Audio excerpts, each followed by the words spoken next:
Hello, viewers. Don't be shy, as the song says, come and knock on our door. Another visitor's more than welcome since, of course, Three's Company. That's one of the biggest principles behind the beloved situational sitcom Three's Company. Remarkably, the show managed to perfectly utilize slapstick to stand out. Thanks to the stellar cast, Three's Company helped make this a lasting tool in sitcoms no matter how ridiculous. So, let's catch up with the old residents of Apartment 201 today.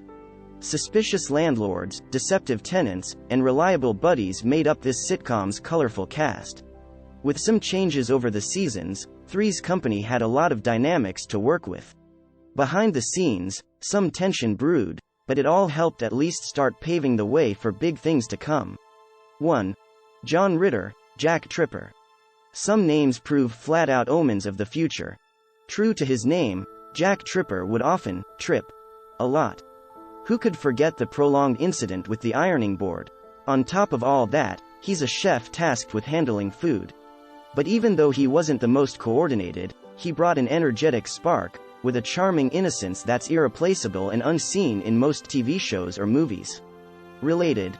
25 facts about Three's Company that are sure to surprise you. Actor John Ritter came from an entertainment background, with his father the singing cowboy, Tex Ritter, wildly popular for decades until his death. Meanwhile, his mother was actress Dorothy Faye, who was in westerns through the 30s and 40s, some with Tex himself. Ritter's own acting career began in 1970 in Dan August, which put him alongside Burt Reynolds and Norman Fell. Those who watched The Waltons might also recognize him as Reverend Matthew Fordwick in some episodes. In an episode of Three's Company, Ritter even makes a nod to this by closing the episode with "Goodnight John Boy," which was a tribute to the series that helped get him there. This big break can't be overstated, since his work as Jack Tripper actually earned Ritter a Golden Globe and an Emmy. Through all the ridiculous slapstick, Ritter created an everyman that all audiences could actually relate to. By 1987, even more viewers could appreciate his talent thanks to his next breakthrough series, Hooperman. He expanded into movies with 1990's Problem Child, again displaying a propensity for comedic timing. Bittersweetly, he continued meeting success right to his death while working on 8 Simple Rules. After experiencing chest pain, he was rushed from set to the hospital, where he died at just 54. Today, his sons Tyler and Jason carry on his acting legacy. 2. Joyce DeWitt, Janet Wood. Every outrageous personality needs a foil. Aspiring dancer turned florist Janet Wood brought a calm, rational personality that perfectly balanced the wild, clumsy Jack Tripper. The Indiana native proved intelligent and reasonable, refreshing traits for the usually chaotic apartment. Just don't ever expect to see Janet's bare legs, because actress Joyce DeWitt made one thing clear: to stay part of the Three's Company cast, she'd never be filmed with bare legs. Producers reluctantly agreed, and her determination netted DeWitt a deal with Legs brand pantyhose. Born in 1949, the 1977 start of Three's Company came relatively early in DeWitt's career. After it ended, she took a break from acting to travel the world and see the sights before settling down in New Mexico. She did return to acting, though primarily on stage, and makes rare appearances on screen, most recently in the films Rock Story, 2015, and The Savant, 2018. She gained less savory attention in 2009 after an arrest for drunk driving in California. But today, at 72, she contributes to charities helping the homeless and hungry. 3. Suzanne Somers, Chrissy Snow. Names don't come more festive than Christmas, Chrissy, Snow. Like the holiday among practitioners, Chrissy also became a fast fan favorite. The ditzy secretary really leaned into the airhead archetype to land some great lines for some hilarious antics. She actually drew more and more viewers and, true to her name, became a gift for its ratings. Which made actress Suzanne Somers a bit perplexed as to why she didn't get paid more, or at least as much as John Ritter. So, counseled by her TV host husband Alan Hamill, Somers demanded the producers give her a slight pay increase from $30,000 an episode to $150,000. She also asked for 10% ownership of the show's total profits. The producers turned her down. Much to Ritter and DeWitt's dismay, Summers then refused to come to set and act.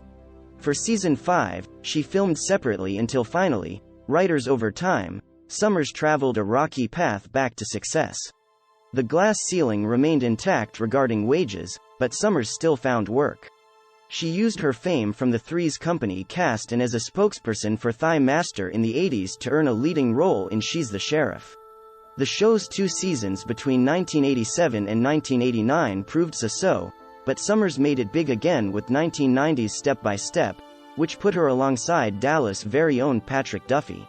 Summers even had the chance to reconcile with Ritter before his death and had DeWitt on her talk show. Sometimes fame gets her in trouble, though, even in her 70s, as she receives criticism for her alternative cancer treatment promotions. 4. Norman Fell, Stanley Roper. The infamous Stanley Roper was the quintessential old-fashioned nightmare landlord who always stuck his finger where it didn't belong. Literally, unpleasantly. But Mr. Roper also brought a lot of ridiculous humor completely unique to his character through quick banter and the ability to break the fourth wall. Sadly, he eyed beachgoers more than his poor, frustrated wife, but they still enjoyed a lovely, platonic relationship. Fortunately, Norman Fell got to tap into his experience as Mr. McCleary in The Graduate to capture Roper's hard-nosed attitude. Also, his acting skills helped the Three's Company cast branch out into new series. Fell continued the role in The Ropers for a short while under a contract that would put him back on the original show if the spin-off failed to make 1 season. The Ropers went on long enough for Fell to end up replaced among the Three's Company cast. Mr. Roper ended up one of his biggest roles, but Fell stayed busy acting right until his death at the age of 74 in 1998. 5. Audra Lindley, Helen Roper. It seems like the whole cast of Three's Company had a foil, and Mrs. Helen Roper certainly played off of Mr. Roper with perfect hilarity. Together they'd bicker about everything, but especially when she could connect the topic to their non-existent romantic life. All told, they formed a powerhouse of a comedy duo. Actress Audra Lindley's career started slowly in the 40s, with her not landing a big break until the 60s through her 5-year stint as manipulative Aunt Liz Matthews on the soap opera Another World. In more recent years, sitcom viewers can recognize her in Friends, where she played Phoebe Buffay's grandma. She too kept acting right to the end, with her last appearance coming as Sybil Shepherd's mother in the show, Sybil. She ultimately passed away in 1997 at the age of 79. Rest in peace, Mrs. Roper. 6. Don Knotts. There must always be a landlord in apartment 201, and after Mr. and Mrs. Roper left for their own show, Ralph Furley took over, bringing his high expectations and weak game with the ladies. In Furley's eyes, he had it all. Except he didn't have the personal awareness to see how he wasn't winning everyone over. He was a stark contrast to traditional Mr. Roper, and it proved very refreshing. All this worked because with Mr. Furley's entrance, comedic genius Don Knotts joined the cast of Three's Company. With his experience and Mr. Ritter's slapstick, this already goofy show became even sillier. Even before joining Three's Company, Knotts won 5 Emmy Awards as the bumbling Barney Fife on The Andy Griffith Show. Later in the 80s, he'd reunite with Griffith in the recurring role of Les Ace Calhoun in seasons 3 to 6 of Matlock. Knotts didn't know when to stop bringing the comedy, to the point he even caused his own daughter to burst out laughing while he was on his deathbed. A quiet end to a stellar career came to Knotts in 2006 at the age of 81, but he shines on with a Hollywood Walk of Fame star awarded to him in 2000. 7. Jenny Lee Harrison. Even Christmas comes to an end, so when Chrissy Snow left apartment 201, the show needed a new character to fill the void. That came in the form of one megasecond, Cindy Snow, who also filled the ditzy airhead archetype. This worked in the show's favor since some of Chrissy's lines proved general enough they could go to other characters.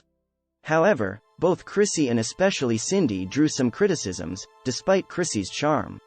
By the time Cindy came, viewers didn't quite want another silly, foolish female blonde trope, so she too ended up leaving the cast of Three's Company. So, after staying with the show through seasons 5 and 6, 1980 to 82, Jenny Lee Harrison departed and found new success with a recurring role on Dallas.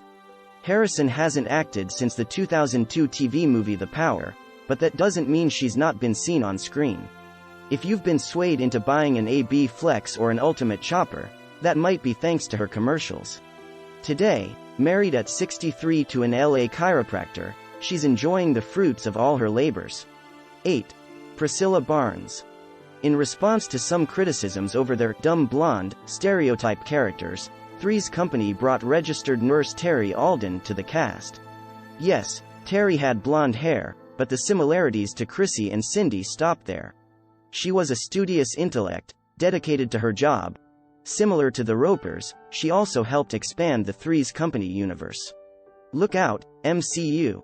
The plotline between her, Jack, and Victoria Bradford, Mary Carteret, actually helped spawn. Following her time with the show, Priscilla Barnes went on to appear in Timothy Dalton's 1998 James Bond film, License to Kill. Even more recently she played Magda in Jane the Virgin, a role she kept for 5 years. Now, 67, she's still very active in the entertainment world. 9. Richard Klein. Apartment 201 was rife with guys who thought they could land a date in the blink of an eye. That was the case for used car salesman Larry Dallas, Jack Tripper's girl-crazed good friend. Naturally, Dallas took one look at Jack's living situation and couldn't help but envy him, and drool a bit, too, probably. Thanks for watching.